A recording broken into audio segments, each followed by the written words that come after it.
Saying that indie games are popular would be an understatement. Their popularity is thanks in no small part to the abundance of Let's Play videos, along with the creative liberties that come with indie projects. Of course, you can't have an indie game without the indie developer. Indie devs such as Scott Cawthon and Toby Fox are a couple of the most beloved due to the genuine care that they give their games and their fans. Unfortunately, however, the same can't be said for the indie devs in this video. Today, I will cover only a couple of the worst indie devs.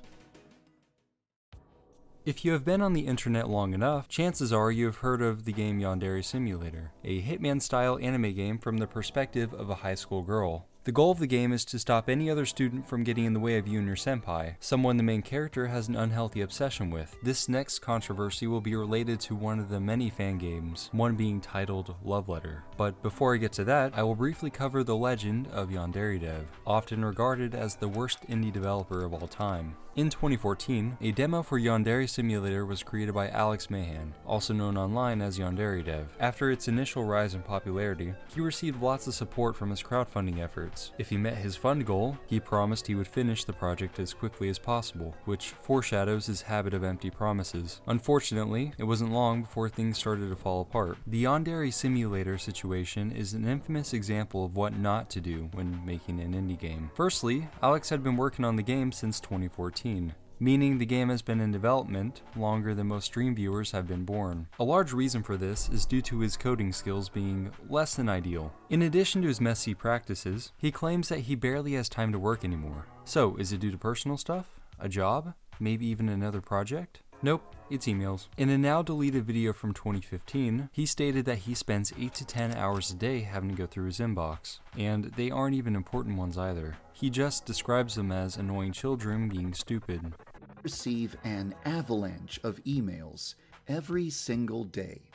Depending on how much email I get, sometimes I spend between 8 and 12 hours going through my email, leaving me with no time left in the day to write code for the game. Alex is also known for being incapable of taking criticism, even if constructive. Anyone who had the nerve of bringing attention to his flaws was banned from his subreddit or his Discord server. With how heavily moderated his server was, as you would expect, people started doing server ban speedruns, with the current record being 0 minutes and 0 seconds. Yandere Dev's incompetence led to many fan games being made, and one made by a developer just as bad as Alex. Known online as DrApeis, they are the creator of the game Love Letter, My True Feelings. The whole situation with them in this game gets pretty crazy. Apius had the intention of making a Yandere game, but, actually attempting to complete it. On July 4th, 2020, they uploaded the announcement of the game titled Lovesick. Apius had claimed that the entire build was completed within 2 weeks, which is a strong jab at Yandere Dev, who was taking 6 years at the time. With a quick development time, many were already calling it a more promising alternative to Yandere Sim.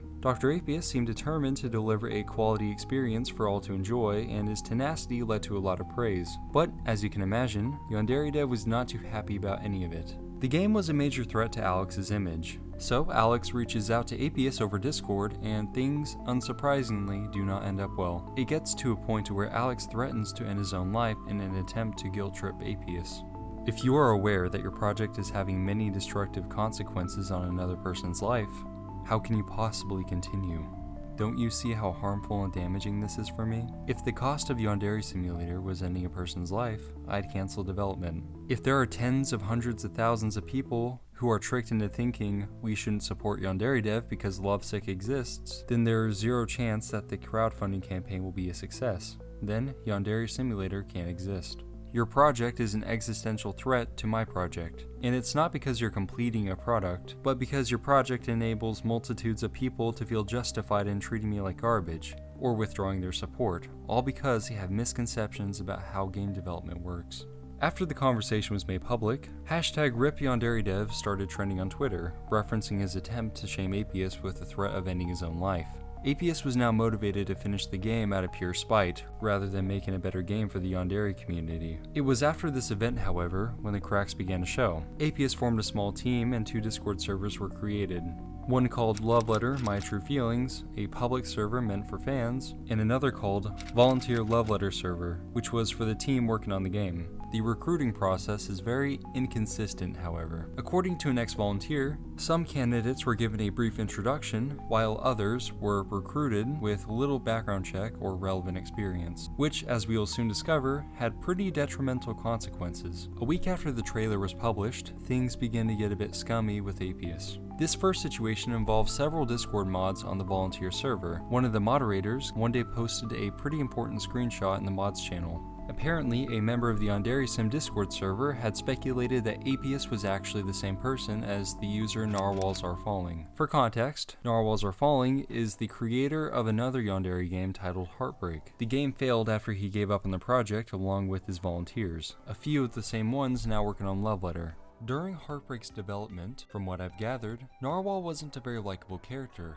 let alone manager. According to ex-volunteers, Narwhal had very poor communication with his team, often leading to confusion and work getting scrapped with short notice. Here's a statement from one of the former graphic designers. "I did a lot of work for the project, designing various GUI assets which he completely ignored in favor of complaining to the other leaders or just neglecting the project entirely. I felt undervalued and untrusted.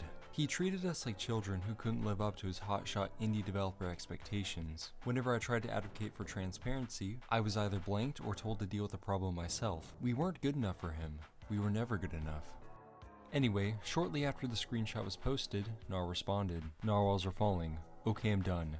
Fuck this server. Seriously." After that, the mods were banned for vague reasons. When DrApeis was asked for the reason for the ban, they claimed to simply ban whomever Nar told them to, which is odd considering the fact that Nar wasn't even a staff member, only a quote-unquote good friend. DrApeis eventually unbanned the mods, then decided to put the rumor to rest. DrApeis was able to end speculation by getting into VC with Nar, but as you'll see in a moment, the call seemed a little bit odd, almost as if it were scripted. My DMs are blowing up. Same. Oh, goodness. Yes, hello? Sure. Speaking. Hi. Or speak up. You speak up. Alright, fine, I'm sorry. It's so awkward. This is awkward. Especially when every time I go on these calls, I always have the anxiety. I have more anxiety. Alright, I just wanted to make a game. I didn't want to be involved in all this. DrApeis would eventually come clean and admit that they were Nar the whole time, meaning they lied not only about the 2-week development time, but also to everyone else involved. A quote from a former graphic designer: "The problem I have is that he lied to me, my friends, and everyone's faces while trying to get people to help him in his charade." Now we get to the allegations. The allegations were first brought into light after a WordPress was published on July 31st, 2020, along with a Twitter account that served the purpose of exposing misconduct within the project. The list of allegations is pretty long, so I will be drawing attention to the more notable ones. One of the team members was revealed to be a sexual predator due to their lack of background checks. The user Zaid was a project manager on the server. According to former members, he would make inappropriate jokes, like imagining if everyone in the VC were having intercourse, and also racist jokes about Asians eating dogs. He made other members, including the main voice actress, very uncomfortable. One day, a documentary resurfaced covering Zaid's past of sexual harassment online. This, of course, led to his ban on Discord. Despite Zaid no longer being involved with the project, DrApeis kept in close touch with him, and at one point even considered bringing him back. Things get worse for DrApeis, unfortunately. Allegedly, DrApeis had groomed a 10-year-old when he was 15. This all started back in 2017 with a user named Maggie Moon, or Maggie Moon, but I'll just call her Maggie. Maggie claimed to be 10 when she met DrApeis and started talking to them over Discord. She was a part of the yandere sim community and was a fan of DrApeis, who was known at the time as Dr. Lamkar.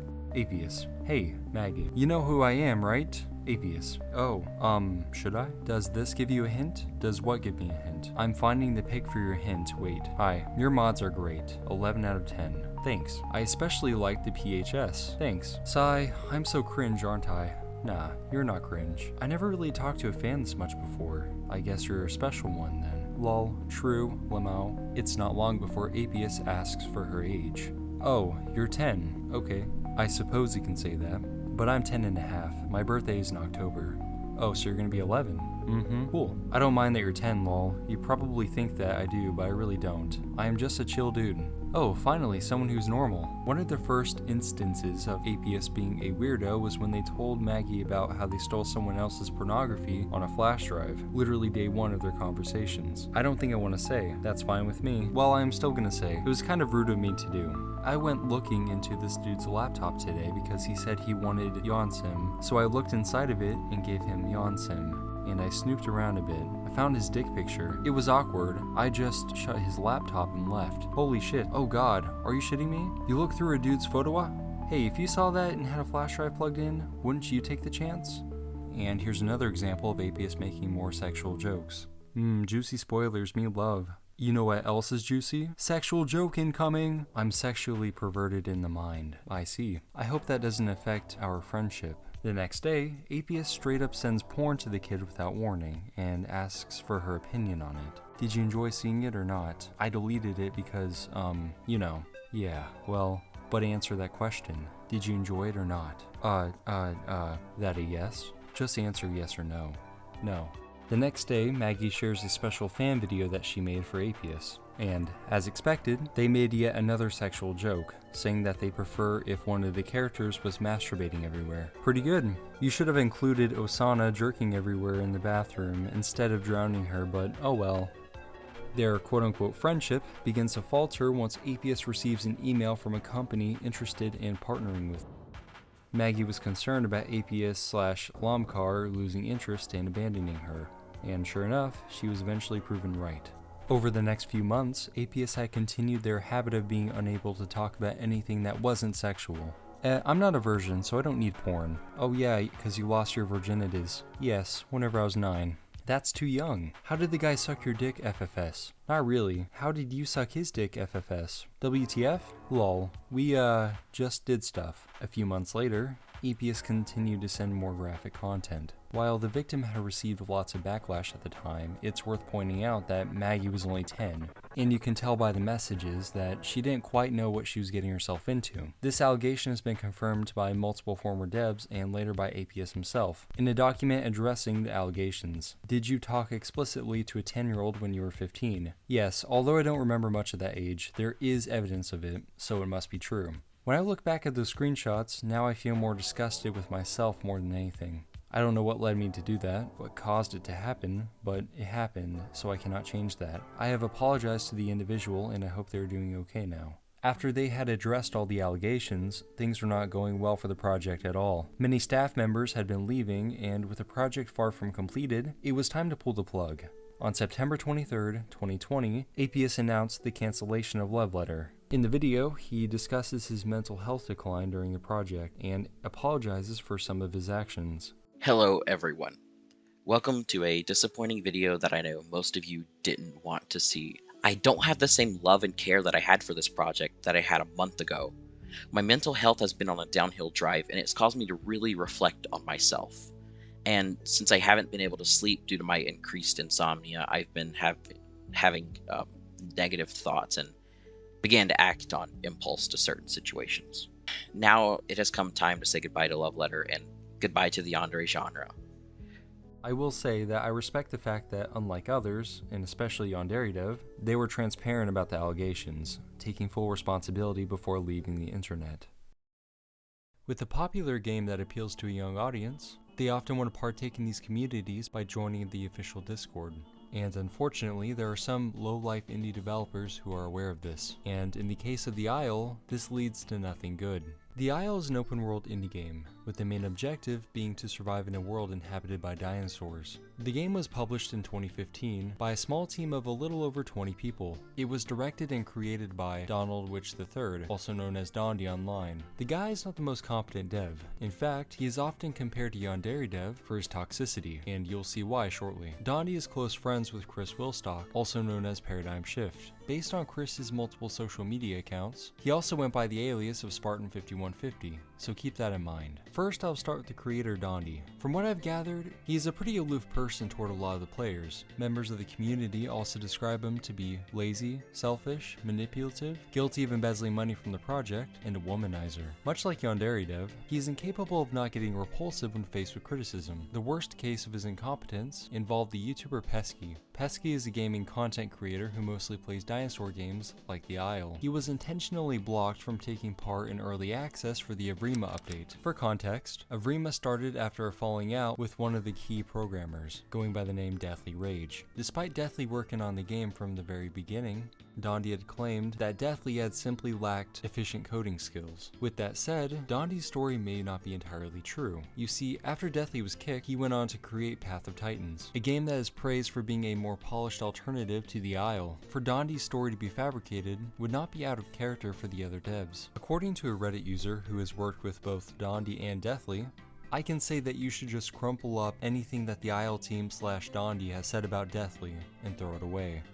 Even if Dondi is hiding something, nobody really knows what happened for sure. Either way, the team made it clear that they would have to recode the game in a new update they called Avrima, which is Greek for discovery. Going back to the Pesky situation, in April of 2020, he had uploaded a video criticizing some aspects of the game. This video wasn't even bashing the developers. He obviously wanted to see the game improve. Dondi and Paradigm, however, were not having any of it. In June of 2020, during one of Paradigm's streams, the two were very vocal in their decision to leave Pesky out of it.